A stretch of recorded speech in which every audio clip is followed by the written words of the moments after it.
The Euros was amazing. It broke attendance records, made history and showed how much women's football has developed around Europe in such a short space of time. But there's one thing that doesn't seem to be progressing so much. That's the ethnic diversity within the England squad. Compared with the men's game, the pool of diverse players to choose from in the women's game is a lot smaller. In the past few years, the number of black and mixed race players in the England squad for a major tournament has decreased from 6 in 2007 to 2 in 2019. At the Women's World Cup in 2019, Demi Stokes and Nikita Paris were the only non-white players in the England squad. It's estimated that the proportion of ethnic minority players in the WSL is less than half than that of the Premier League. We want to make it as inclusive as possible. We don't ever want anybody to feel like it's not their game because of the way they look, the colour of their skin. It's not something that we would be devastated if we felt like we were contributing to that. So of course it's important for us to portray that message, but also that we see what's been spoken about, we see it happening, and we help as much as we can with that. The higher powers, we wanted to know what they were doing. We asked those questions. The visibility of the game, the accessibility to the game, all of those things from the bottom that need to be, grassroots schools that need to be better, so that we don't lose the diversity of the game. Because I'm sure if you took everybody that was interested, you'd see a lot more than what you see represented in our team. So yeah, it's really important to us.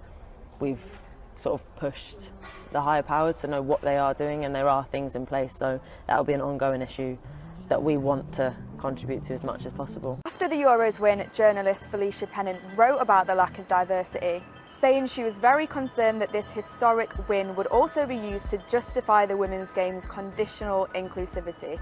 She said that the lack of game time for players of colour hammered home how far the Lionesses' ethnic diversity has regressed since Hope Powell was manager. Alex Scott, Rachel Yankee, Leanne Sanderson, Eni Aluko and other women of colour were game-changing Lionesses once upon a time, she said. In that article, Felicia Pennant also drew comparison to the French team. The semi-finalists had 15 ethnic minority players in their 23-woman Euros squad. While some people put the lack of diversity down to cultural barriers, England's first Asian lioness has different ideas. I was born and raised in England. I'm from Southampton. My birth certificate says that. You're still going to get challenged by people saying, but where are you really from? I can see why so many parents are scared to put their kids into that kind of hostile environment, because the problem of there's an underrepresentation of something.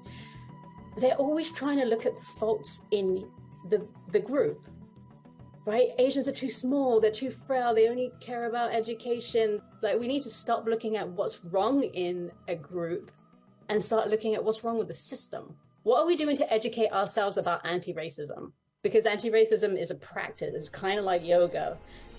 You have to keep on practicing it, right? I think it's important for us to be empathetic as human beings in general. I'm from London. I see a lot of deprivation. I see a lot of young children who don't have opportunities. I'm white. I have such a massive privilege, and I acknowledge that, which is part of the reason why I feel like I have such a responsibility also to push for more change, to allow young, black, Asian, any child to be able to see someone like them playing football. You've got to see it to believe it, I believe. That's when we make change.